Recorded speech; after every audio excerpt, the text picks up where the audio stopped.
Okay, this is part 2 to the curriculum of the Game Changers Championship. I'm going to try to finish up what I started from part 1 quickly before I get interrupted again. Thank you for your patience. Thank you for joining me. We're going to start on page, we're in the category of the preface. I like to read the whole book to give people the opportunity that do not have the financial affordability to buy these textbooks, or they don't want to put the money in and they just want to glean from the conversations. The authors are very strategic in the way they use their words. So I'll try to break down when I feel inspired to break it down, and I give some background text to give some, examples and metaphors and such. Okay, so the preface to the last 4 editions noted the declining number of articles in scholarly. I'm reading from the book now. In scholarly sociology and criminology journals reporting on the relationship between economic status and arrest, convictions and sentencing. The points bear repeating for this edition. When the first edition of the rich get richer and the poor get prison appeared in 1979, there were many such studies, largely stimulated by President Johnson's establishment in 1965 of the President's Commission of Law Enforcement and the Administration of Justice. Okay, so he's continuing to talking about the way the prison system is set up and the rich system is set up. These studies consistently showed the presence of significant bias against lower class suspects at every stage of criminal justice processing, from arrest on.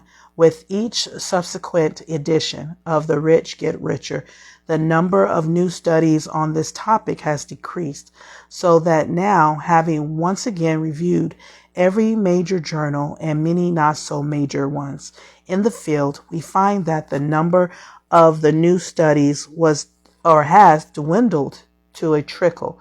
Nonetheless, the studies that do exist show the bias to be alive and well. So with that said, we have, observed that the reason why the studies are going down is because it's becoming frowned upon to do certain type of researches, right, that make certain industries in a poor light.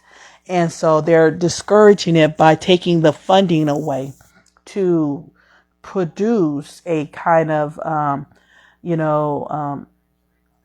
opposition towards the question, would we do better without a criminal justice system?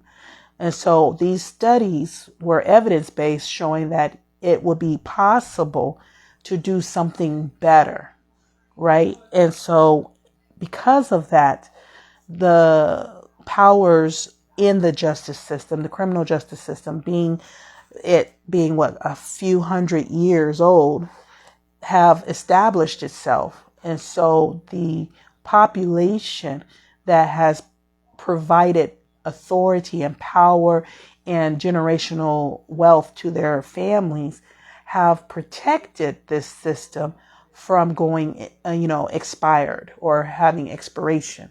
And so now you have a kind of yin yang going on, a war going on of putting this system to rest, right? And so that means a population, a group of people will not have an industry because the industry would be put to rest. And this is the reason why they have shifted the money and shifted the powers and shifted the conversation. So let's continue on. Nonetheless, the studies that do exist show the bias to be alive and well. Furthermore, this is also the 10th effort to arrive at an estimate of the total amount and cost of white-collar crime in the United States.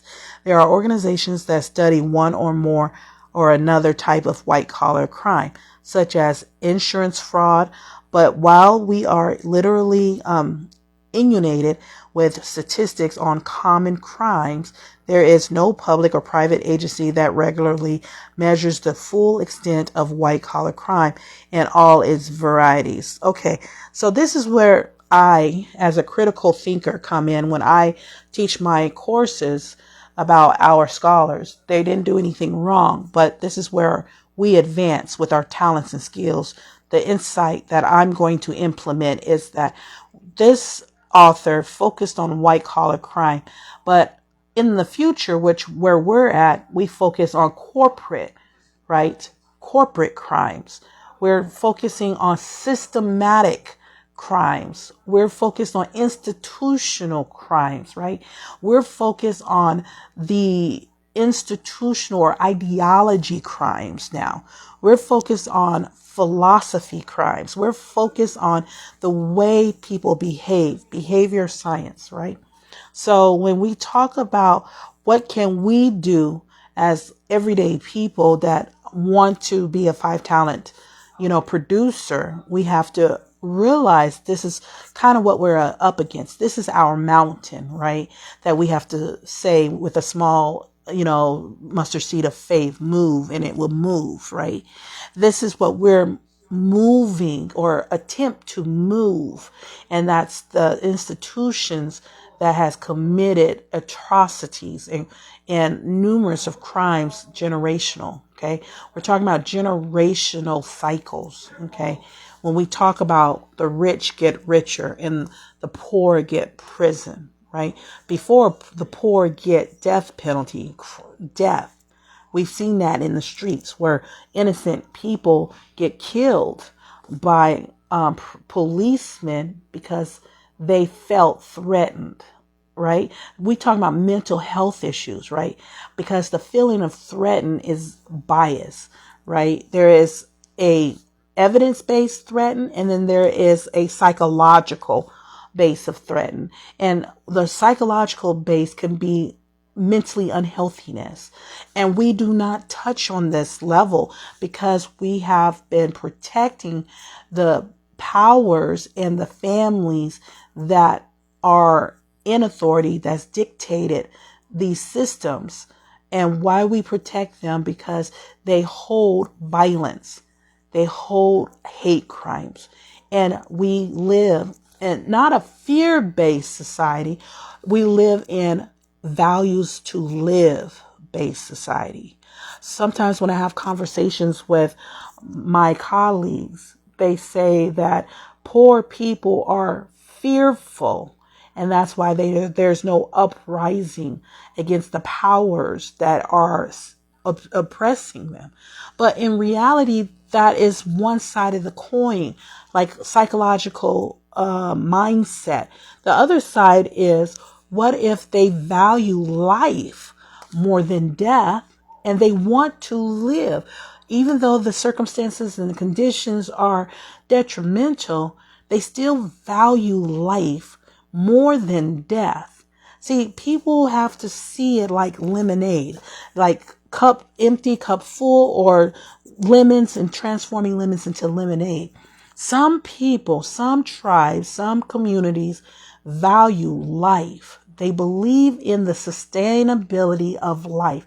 They want to live, and that is the wealth they want to give to their children. Inheritance they want to give to their children. They want to give life to their children and teach them how to navigate through life to the finish line where they can attain infinity and not ever again worry about death or aging or destruction or destructive behaviors. See, this is a place in time in many people, groups, and communities where they believe if they could just get to that place in time, their children will attain wealth in life. That means life-giving, that they will produce life infinitely. And then they will turn around and their resurrected loved ones will live forever because they were not extinction. They were not part of the extinction. So this is the promise that has been kept generational. And that's the inherited wealth in poor communities, that choose life is more important than fighting with the dictators, with the oppressors, with those that oppress, the institutions and the systems. So you have two types of groups that are divided, right? Their criminality of systems are not important enough of navigating through life. Okay. They want to finish their life, their course. They have endured pain. They have endured atrocities. They have endured these things to the end of life. For them, that is the promise of wealth, right? People might say that's absurd, right? They don't understand that psychological cognitive process, right? And this is why I think this is why I like to teach out of this book, because there is a component that this scholar, he touches the surface of the overt, of the known factors.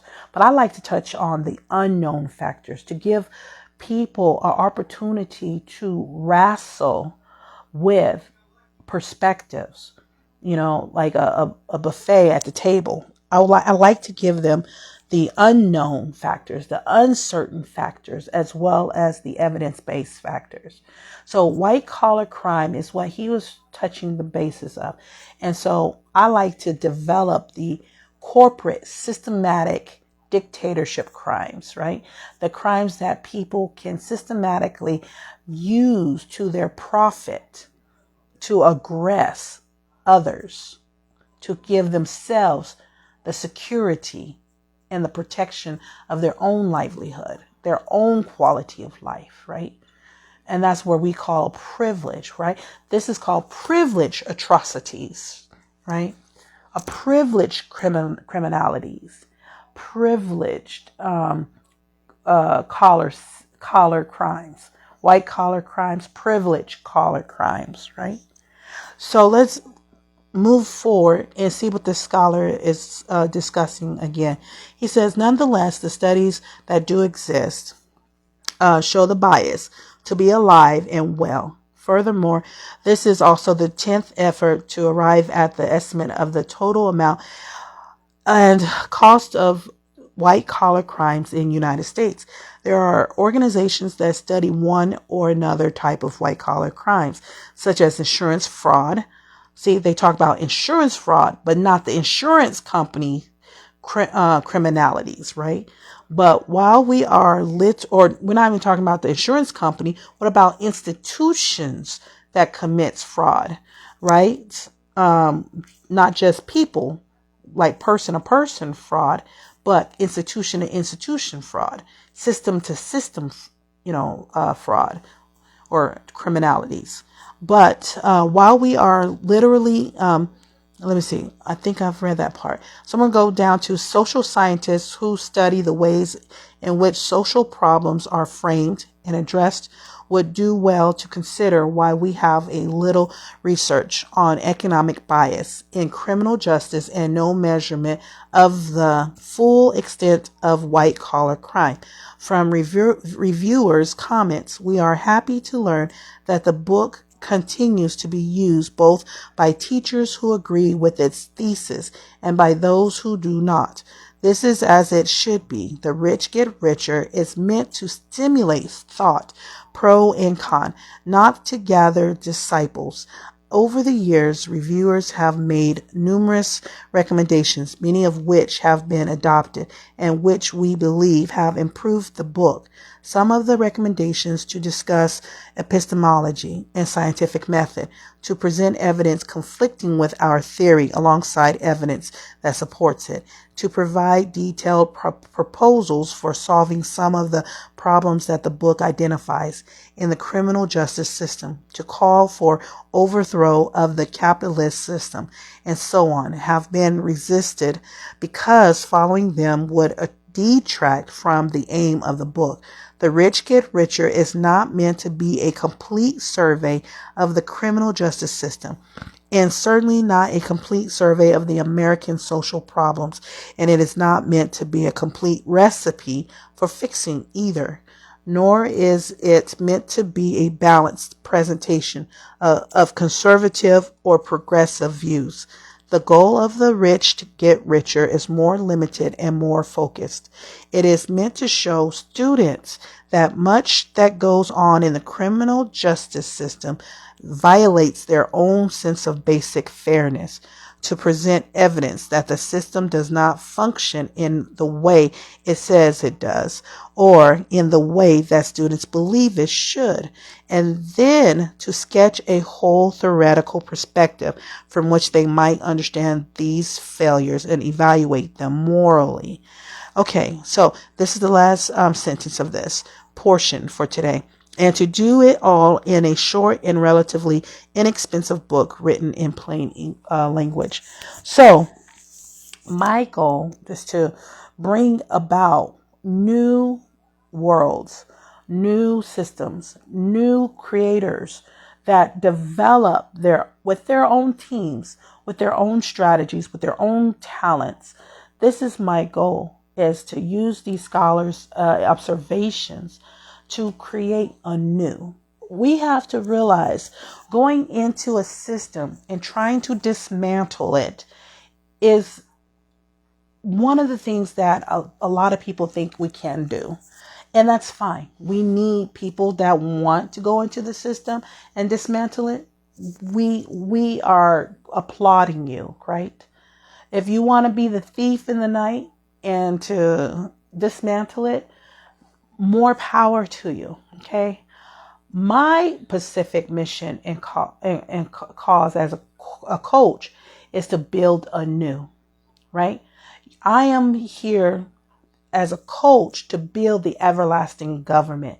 That means people that are taking up their assignment, their election to be the everlasting governors in their teams, right? To build a new government system that swallows up everything. That is my mission. When I have built my company, walk away from my everyday personal fulfilled life with all its baggages, with all its traumas and triggers and flaws, packed it all up, my whole house, and moved into my election to be a public, figure, to show a public journey, to give all my talents and skills to the world, to build a team or to build many teams, to train, to profess, to convict, to challenge, right? To critically move people and their teams and their households and their communities to build anew in the name of everlasting, government systematic processes. I call it the infinite, right? Units, the equality mathematics. That is why I do what I do. I'm not here to encourage, even though it could happen, I'm not here to focus my strength in dismantling systems. Okay. I'm here to raise a new generation of everlasting governments. When I mean by everlasting governments, I mean everlasting governments that are infinite. Like when the Black Holocaust happened, the African Holocaust happened, the people that raised up within the African Holocaust were people that were trying to create a new system, a liberated system, a liberation system, right? Their focus was liberation, right? They wanted to get out of slavery. The systems that were the world at that time was ideology of slavery. I'm not saying that has been dismantled. I'm saying that during their world history, their social issue was 100% enslavement, imprisonment, right, to the death. And then their children were born into enslavement, right? So those that rised out of their enslavery became liberation, right? Producers, liberation creators, right? Where they fought to the death to create liberators, and their systems were created through their teams and their communities, and they passed on, and then their children raised up and they became liberators, right? So this is what this government looks like. Liberators. They were a liberation government. Well, this generation, I am in fact one of many. I can't say I'm here alone because I'm not, but I'm one of many coaches, just like Harriet Tubman with the liberation, abolishment of slavery. I am in the abolishment of fatality. I believe that we can attain everlasting life in this body. And in order to do that, just like Harriet Tubman, we have to start somewhere. We have to raise up leaders that teach it, that believes in it, that coach in it, that trains in it, and until it is attainable. Like Martin Luther King Jr. and his generation, that didn't happen overnight.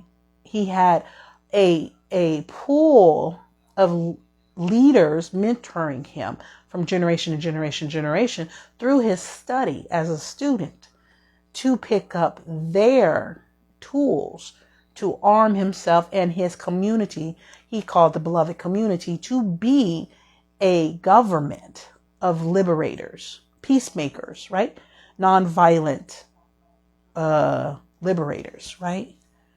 So if you look at the history, it manifested Martin Luther King Jr. and it manifested Malcolm X and it manifested the 21st century liberators, right? And they brought it to home, meaning they finished the task. We are a world, Generation X, Y, and Z is considered a world of liberation. We are a government of liberation, right? So now we need a new cause because liberation wasn't enough. Liberation was not enough. It still provided us with freedom of choice, but it did not provide us access to sustainability. It did not, create access to quality of life. It did not create access to generational prosperity. So these are the missing components that liberation did not provide. It provided us an opportunity to choose to be free or not to be free. And in that case, in some cases, the truth of the matter is there's some communities did not get that. It may not be a majority in the sense of world domination, but in the scope of it, there is still communities that have died in the hands of an oppressor. So they were enslaved, regardless if they chose liberation. They were still harmed by enslavement. So they didn't escape slavery. They were still, in some level sense, a fugitive, right? By being killed as an innocent person in daylight in the hands of a police officer, where in the history they used to be slave catchers and they transformed into police officers. That is historical evidence that is not, a Keisha thing or a progressive thought thing. It's history, artifacts, right? The transformation of a system, right? A system called the United States used to be colonies, right? It used to be a conquest of Columbus. See, these are transformation ideologies in one system. If you even take it back historically, you have to see United States as a seed of the Britain or as a Roman Empire. It's not a seed of Egypt dynasties unless you put the Roman Empire up under as a student of the Egypt or Kemet dynasties. You see, so if you look at it like that, you can say Roman Empire was a student of the Kemet dynasties, right? And then the United States became a student of Roman Empire. So if you see the lineage, whether it's systematic or blood lineage, genetics, you can kind of follow the trail. And so same thing with slavery. Slavery was a systematic process as a legal institution, right? And in some ways, it's still a legal institution through the branches of imprisonment, prison, right? The prison institution is still the remnants of slavery. The difference between the legalities of criminal justice system is that now we're doing it to people that we think has a reason to be there. They've violated harm to others, right? We put a reason. Now it's not based on I like you or I don't like you, or you're black or you're not black. Slavery, right?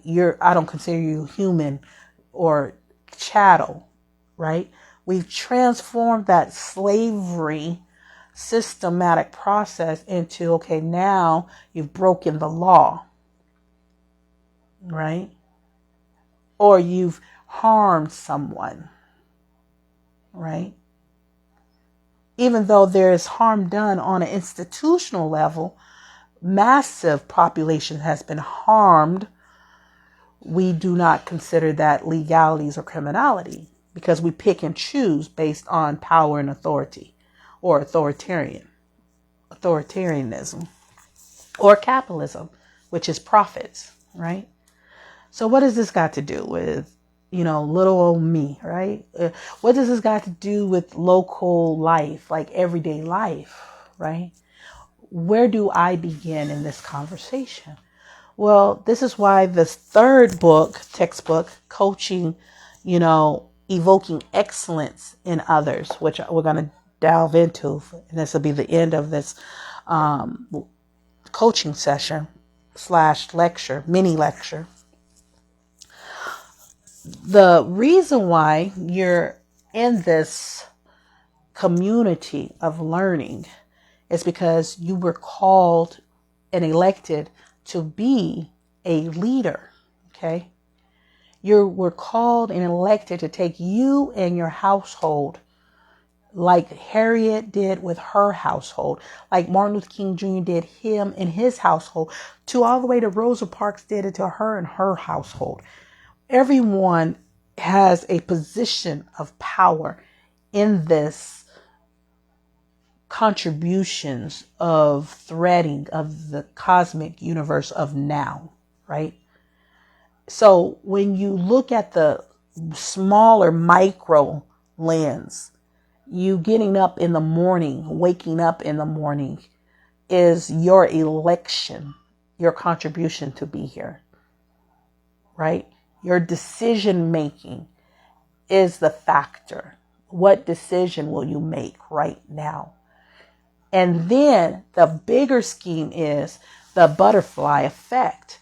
That decision transforms throughout the now and the processes of now, right? if you understand the butterfly effect, I like to call it the snowball effect. So I use 3 effects to explain the butterfly effect. The butterfly effect can be explained through the domino effect, through the snowball effect, and through the placebo effect. All 3 effects are triple threat effects explaining the butterfly effect. And I use this a lot in my thesis, right?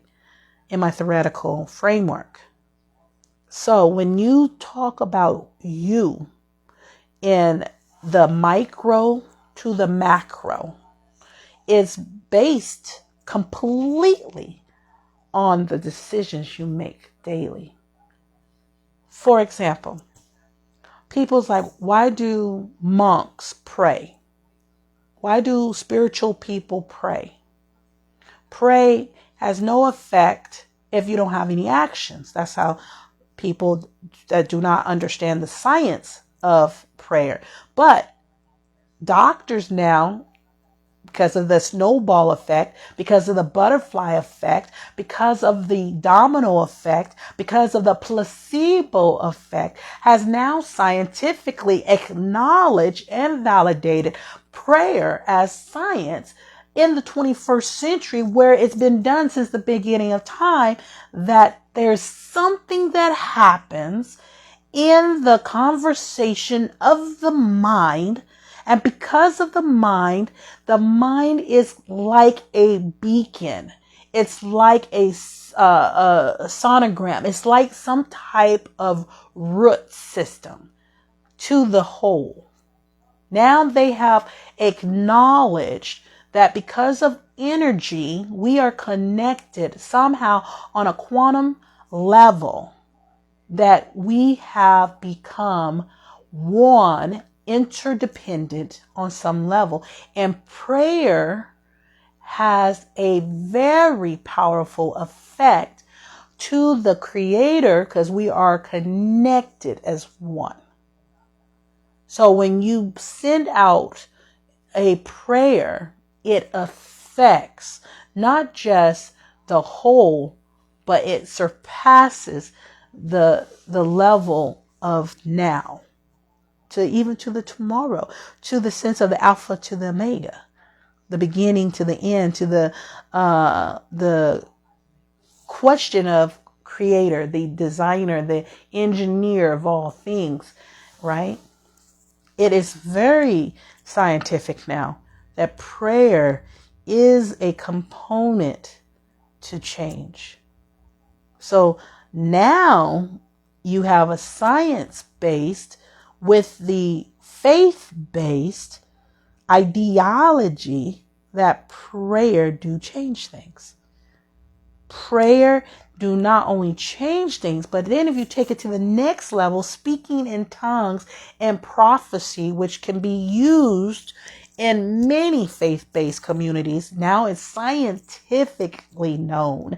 There's enough evidence now that's been journaled and validated through peer review that states that the language we used, because that's what tongues is another language, can precede us through the prayer. A fervent prayer, a person that prays unceasingly, consistently, that continuous energy, right, have allowed some type of chemical compound to generate into like a snowball effect, to get bigger and bigger and bigger, like a domino effect, where it completely creates kind of like a turbulence or a tsunami on a energy level, a quantum level of energy. And that energy can manifest into the realism of humanity. It can breach or break into our today. It's very powerful, very powerful. And they don't teach that side by side with science, of course.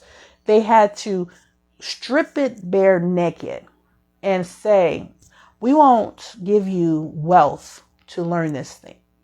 But when it became a military weapon, they put billions and trillions of dollars into it. And that's when you hear the word psychic, right? The paranormal, ESP, all of these things now can be used as military weaponry for military campaigns and military strategies to what? Control warfare and populations, communities. Pretty powerful. When you see what the blood lineages, the track records, the way it grows, right? They have first developed it based on what? Faith. And then they transformed it into science. And now they've used it as a weapon, military. They weaponized it. So how do we, as little old me, have anything to do with this? Some of us are not violent people. Some of us are not faith healers. Some of us are not at all part of the scheme of things. They're just go to work, go home, and be a daily person with what they know is survival. The Maslow's hierarchy, they call it. Survival of the fittest. Just go in and go out, right? What do I have to give, to contribute in this massive world within the day? Because a lot of us don't believe tomorrow is promised. Some of us believe that tomorrow is promised, but a lot of us do not believe that tomorrow is promised. So why me? Right? So let's move into why me. So I'm going to start up where I left off on page chapter 1. We're going to develop into the alternative model of coaching. And I'm going to continue on with operating principles of coaching. Well, let me see here. Okay. So it looks like I'm going to, you know what? I've done so many classes with other students and coaching sessions that I left off my public marker. Okay, so I'm going to walk in faith, and we're going to just start on chapter 4, and then I'm going to go back if I need to, because a lot of times that's how the Spirit works. You walk in faith because of inspiration and motivation. So we're going to focus on chapter 4 today, because I had planned on going back to chapter 1, but my spirit is saying that's not where I want to be. So I'm going to trust it and do something different for this conversation, because apparently there's a lot of traffic from chapter 1 through 4. So I'm going to get out of the traffic in my readings, and we're going to do coaching relationships, and then I'll go back if I need to. Okay. So let's start with this. You don't have to have chemistry with your client. You don't have to be best friends or dinner companions, but you must have a workable relationship in order to fulfill your coaching work.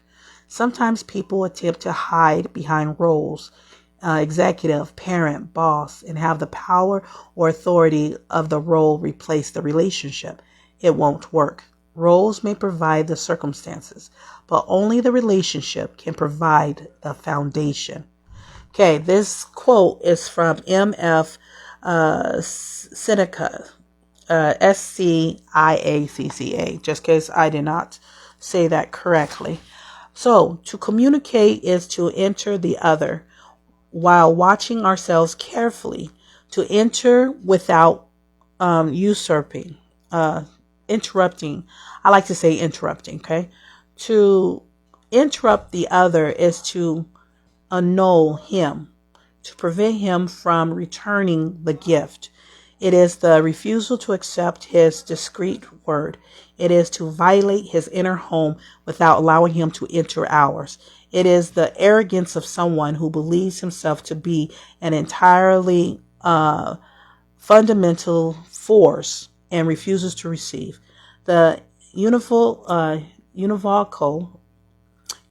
universal gift without reciprocity, which is equality, right, is not communication, but violation. So it's an art. It's a science. So you ask yourself, why me? Okay. It is, one scientist that I read, said it's like a double swing communication system, right? It's a back and forth. The person has to participate in this back and forth motion to the end, where it's not a violation, but a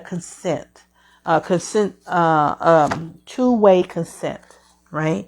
Until the communication reaps a harvest that becomes a win-win, that both can finish this kind of teeter-tottering back and forth, like, the swing, double swing, that both can enjoy the process, can feel a little pressure, but not to a point of violation, right?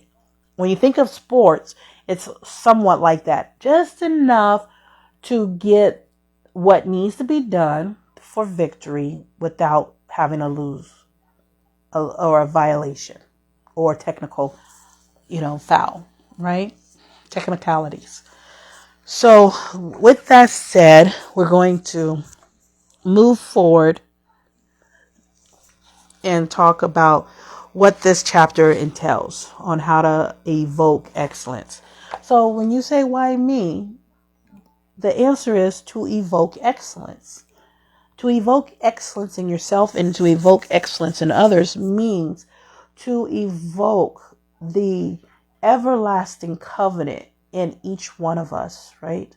To evoke the goodwill, to evoke these traits, to awaken, to activate these traits, these sleeping traits that we all have been born with, right? We can evoke them. We can waken them, right? There was this one passage I was working on, one of my books that I'm going to publish. Keep an eye out, called Carrying the Cross. Okay. And in one of the chapters, it talks about, which I talk about in a discussion about when we carry the cross, what does it entail to be the government? What does it entail to be the messenger, right? What does it entail to be the witness? What does it mean to be the coach? What does it mean to be the person chosen to interact with another person in their path, in their life? What does that mean, right?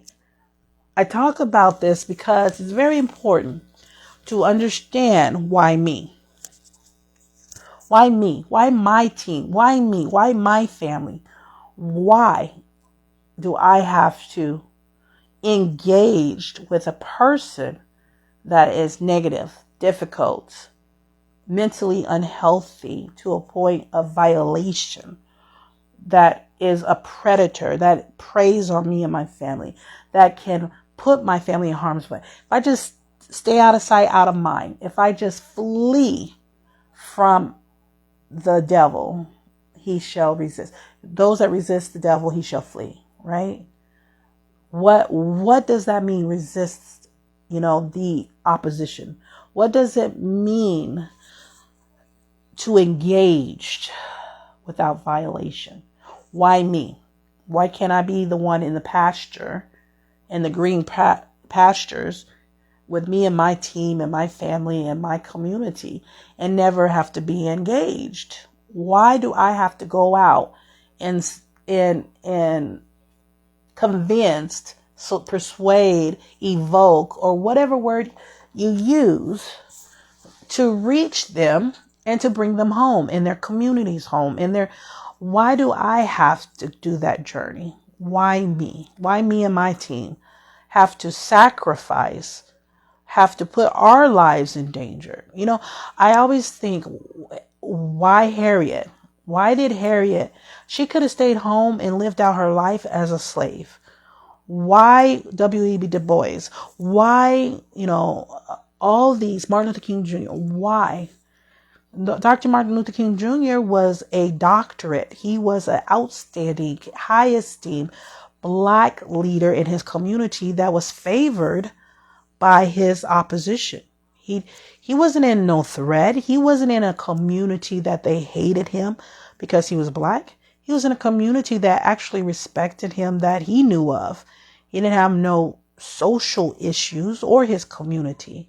He had to leave outside of his community, out of his comfort, and go into Birmingham, Alabama, and get imprisoned to start up the civil rights movement that changed the world. And his community had to be drafted, because their love for Dr. King, to participate and engaged in a serial murder, martyrdom mission, right? They knew they were dealing with serial killers, like very, very, very engaged community that wanted them dead.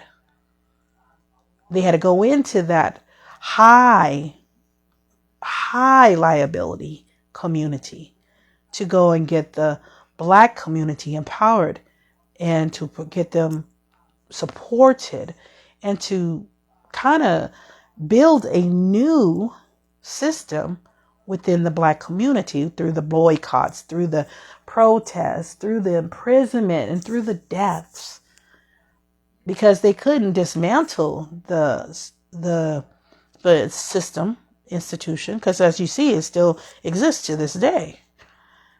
Just like Harriet Tubman, she couldn't dismantle the system, which she could see now it still exists. But she had to build a new government within that's to collect and glean as many people as possible, equip them and train them, and to put them on their path to eternity. That's called dimensional, right? Dimensional living. Some people call it multiverse, right? That's what it would look like, a multiverse, right? Levels of transformation. So one person, why me? So let's finish up today's conversation. I'm going to go ahead and finish this reading, and then we're going to wrap it up and send prayers and blessings to the next time. In a sense, I'm reading from the coaching, Evoking Excellence in Others. In a sense, the coaching relationship is a strange topic to bring up because, as Medred Boss said earlier, we already and always have a relationship with everyone and everything we encounter, whether we are aware of it or not. Consequently, it's always the case that we do have a relationship with our potential client. The question remains, however, what is the nature of that relationship? Is it sturdy enough to sustain itself during sometimes sometimes my brain crashes, forgive me, very torturous times and in torturous events of coaching? And does it have the necessary qualities to allow the coaching to readily succeed? I'm attempting in this chapter to bring into the foreground that which is usually in the background. I've indicated earlier my view that coaching is more a be than a do, but usually this distinction is not very useful. I intend in this chapter to give more substance to the distinction and thus set up a way to observe, correct, and develop what you're doing. When such a movement is made, A new background has to be put in place in order to frame the new foreground and give it meaning and a reference point. The background for the kind of relationship that we will explicitly discuss is the shared commitment of the client and the coach. Both people have to, in some way, be committed to the same thing, however vague that may be in form. Otherwise, there will be no impetus to explore, create, or maintain a relationship sufficient for coaching. Okay, so we're going to take a little break. So what I am going to say to close this out for the final thoughts is that coaching is the first tool that I'm giving. Actually, it's the second tool. The first tool was strength to love. The strength, the commitment, the consistency. What Dr. Martin Luther King Jr. was trying to say in his strategy for love is the strength, the willpower, the continue attitude. Gotta go, gotta do it, the moving forward at all costs of love, right? That's the first tool. Is the ground core energy to be or to not to be for love or not to be for love, to be for nonviolent or not to be nonviolent, right? And then the second tool in this mini curriculum that we have is to be imprisoned or not to be imprisoned, right? To be a slave or not to be a slave, right? To be liberated or not to be liberated, right?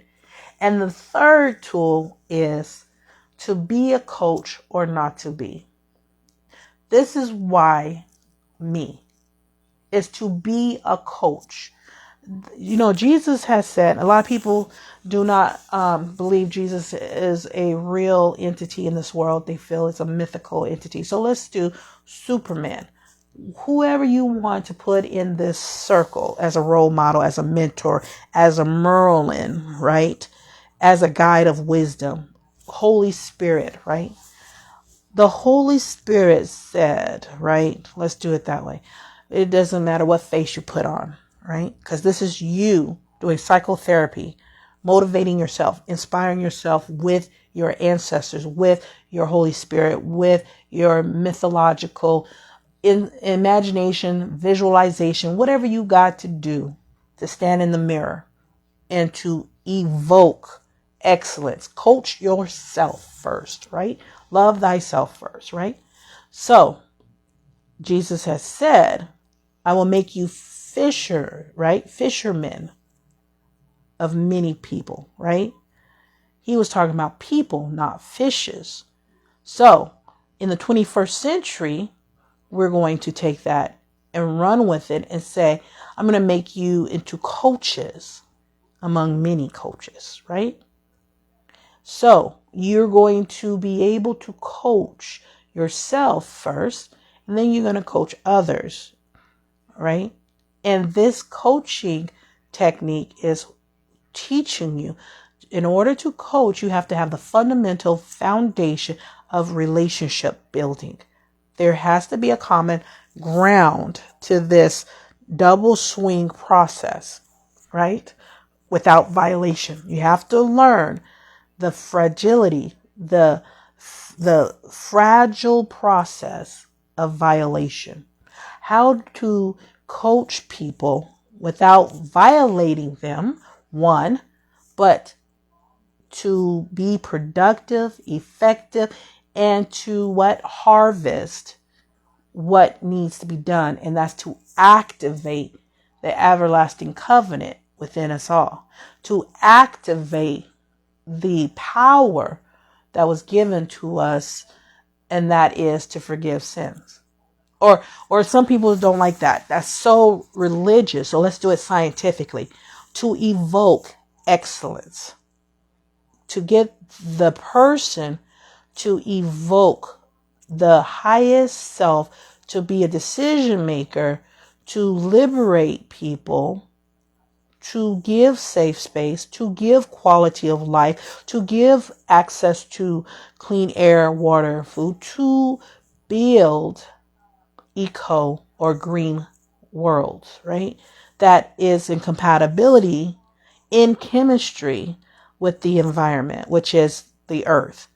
To not destroy the earth, not to be destructive to others, and not to be destructive to self, not to create atrocities, to not to be a dictator, to be a social, responsible, accountable, good stewardship that provides goodwill to all creation, to value life, to choose life instead of choosing death. How do you inspire and motivate and be a coach to produce a win for those that has went astray from the election of the everlasting covenant, or some would call it the opportunities to value life, to respect life with dignity and love, right? These are the processes that we have to continue to examine. Is life worth it? Right? Some people says, well, death is better than life. So there is two principles at war with each other: death and life, right? Sleep to be awake, right? To slumber and to wake, to build or to break down, to destroy, right? To deteriorate or to restore. There's always that kind of movement of back and forth. Even in the mathematical system, you have the negative and the positives. So how do we coexist?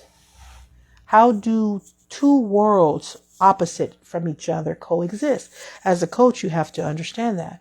How do you make decisions with you and your team, like Martin Luther King Jr. did, like Harriet Tubman did, like all of those before you, even your parents that brought you here, and then you as a leader bringing in your own children in the world, or your own future generational blood lineages, right?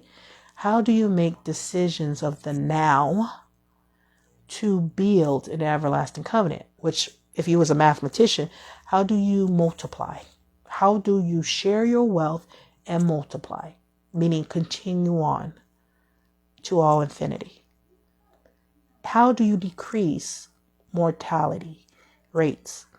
How do you decrease the outcome of pain, suffering, and catastrophes, right?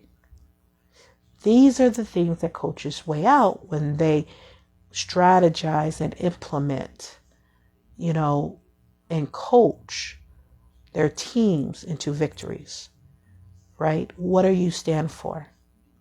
And people think that it has to be some big, monumental dictator or leader, right? Like John F. Kennedy or something, that to do something in the world to be a game changer. But if you look at stories like Harriet Tubman, she started off with one person, herself, right? Freeing herself. And it turned into this big movement of the Black Moses, right? You never know your future, but you must make a decision right now, in your now. Who you want to be right now in your decision making. What do you stand for right now in your decision making?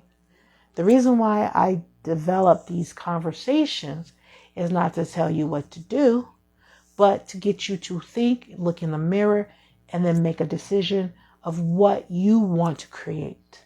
What story you want to create by your decisions. It could be as small as a mustard seed that moves mountains through prayer, or in action with resources, right? With power, authority to influence institutions, right? And privileges and populations through social influencing, through celebrity forums. It could be on both sides of the fence, but a coach is not looking at whether you can make big change from small change. The coach only looks at the relationship and how that person can be what? Grow. How can that person mature? How can that person be developed by your interaction? That's it.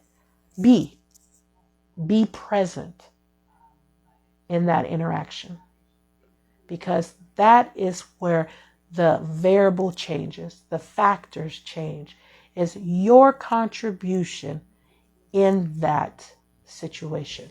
Those decisions is your butterfly effect. Those decisions are your snowball effect. Those decisions are your domino effect. And that's why you train off season. That's why you prepare, you study and condition yourself, because when it comes to time that world either violates you or interrupts your community or you, or interacts with you. There's sometimes you'll get a peaceful moment where you get a silent interaction before the big storm comes, that you can change that outcome when that window of opportunity happens before the big storm comes, and you can put out a flame if you stay alert and stay sober and see it and coach that person, and that person says yes to it and make a decision, and then you quietly become a big influence to the future. The biggest person I could think of that is mothers that have the biggest influence on leaders. They're the ones that whisper in their ears since childhood, birth. They influence them until they cannot influence them anymore, right?